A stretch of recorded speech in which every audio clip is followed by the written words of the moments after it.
dumating na rin ang aking pinakahihintay, ang lighting fixture na yan. 14 seat 2x 36 watts. Ayan, nakapagpailaw na rin ngayon. So ipipix na namin yan. So saglit lang yan, gawa na meron na kaming wiring yan. So ito yung mga bagong ngayon na ilaw, LED light bulb, double-ended tawag yan. Maliwanag na maliwanag yan. Ang ganda ng reflector nya, makintab.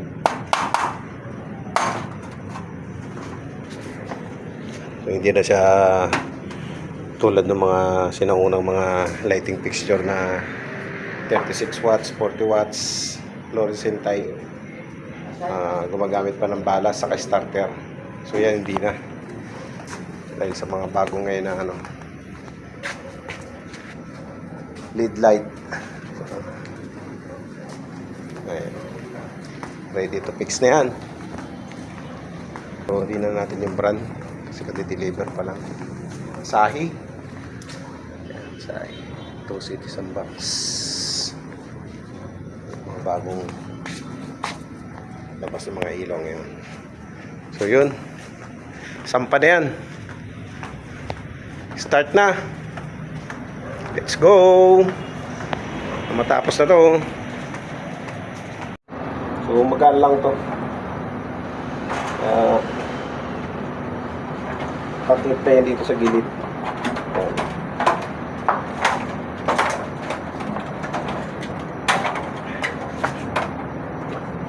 So bago pa, ingatan.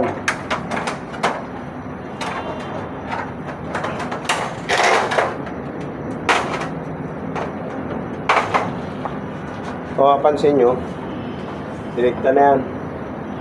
Nasa bulb na yung pagdadala niyan sa loob ng bulb, yung electronics connection yan. Gawa na wala na siyang balas. Wala na kayo makikitang balas sa starter. So dito na yung wire. Connection na lang talaga. Ayan.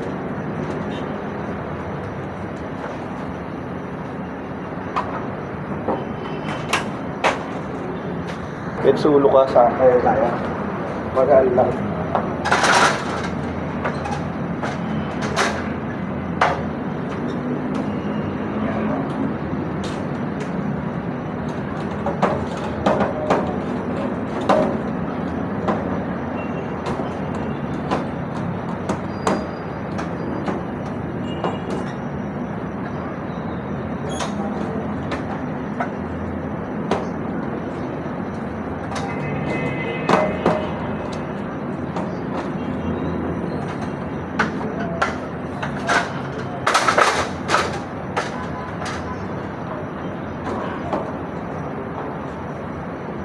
Siyempre, bago lahat. Dito may kasipan.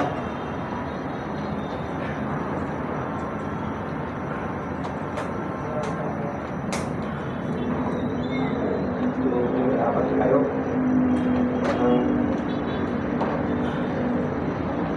kasipan pa siya.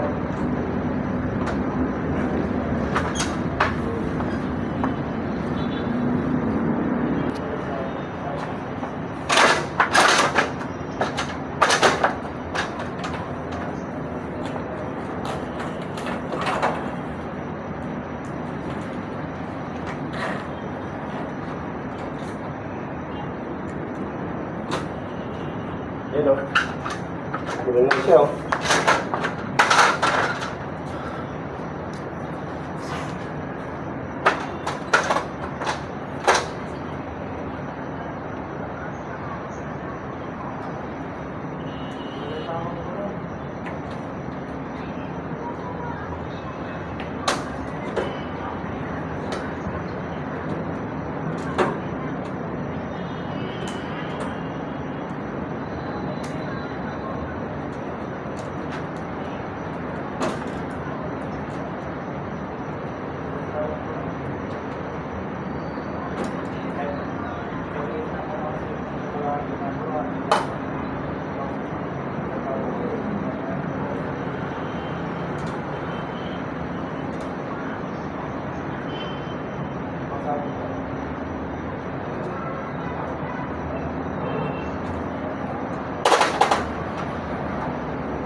Okay.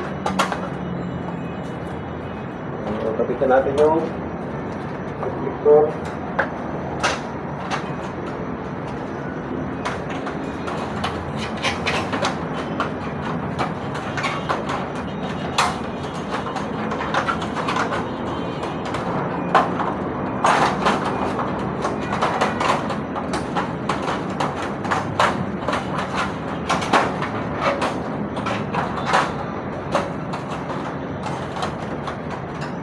Sa kaban.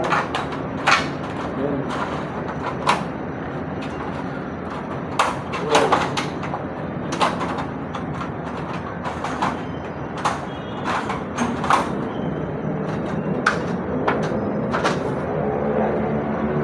Kaisa rin. Isa na. Kaisa na rin. So, dire-diretso muna natin yan. Wala pang power supply yan. Na ilagay ko na lahat, saka natin yan bigyan ng supply para matesting. Yun, last to na lang. Okay na. 2 piraso na lang natitira.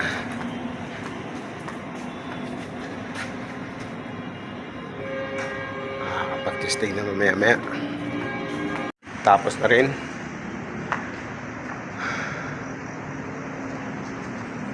40 pirasong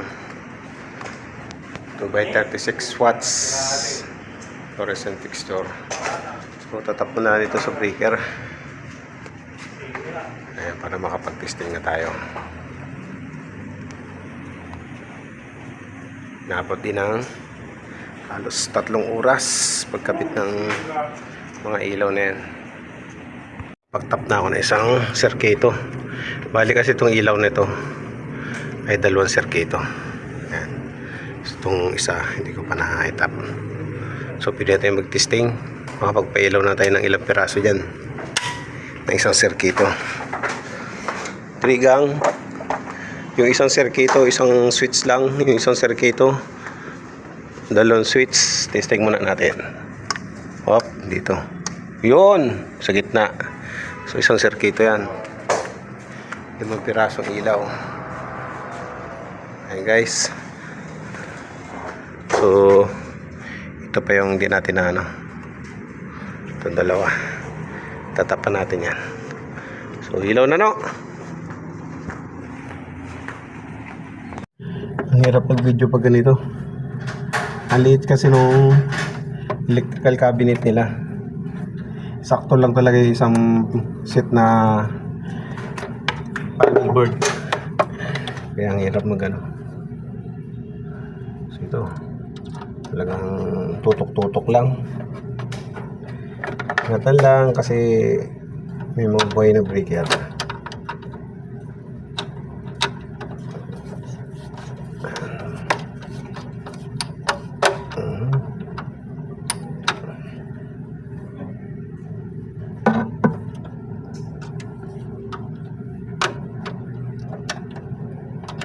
Pasok ka na.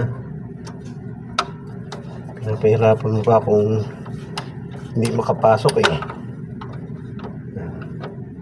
So ganito kasi sa pag-tap sa breaker. Hindi biro ito. Kailangan maayos, mahigpit, tamang higpit.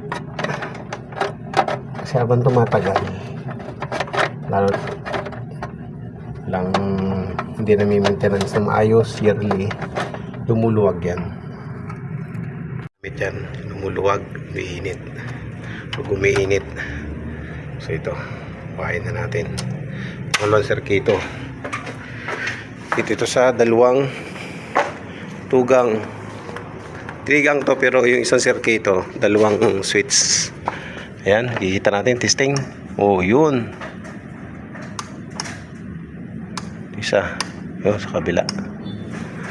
Ayan. So, mayroon isang bumbilya, hindi umilaw.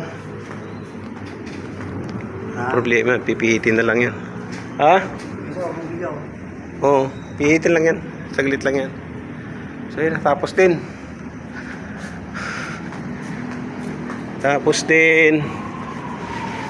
Testingin muna natin yan ng halos 1 oras bago ako umuwi. So inabot na ako ng alas 11 ng gabi. Busy ang Ortigas City. So kahit ating gabi ay dami pa rin nagtatrabaho sa mga building. Siguro yung mga call center yan. Yun guys, okay na. Tapos na naman tayo.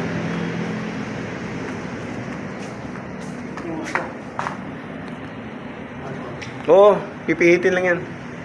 Ito, ayusin ko pa yung mga wires dito. Okay na.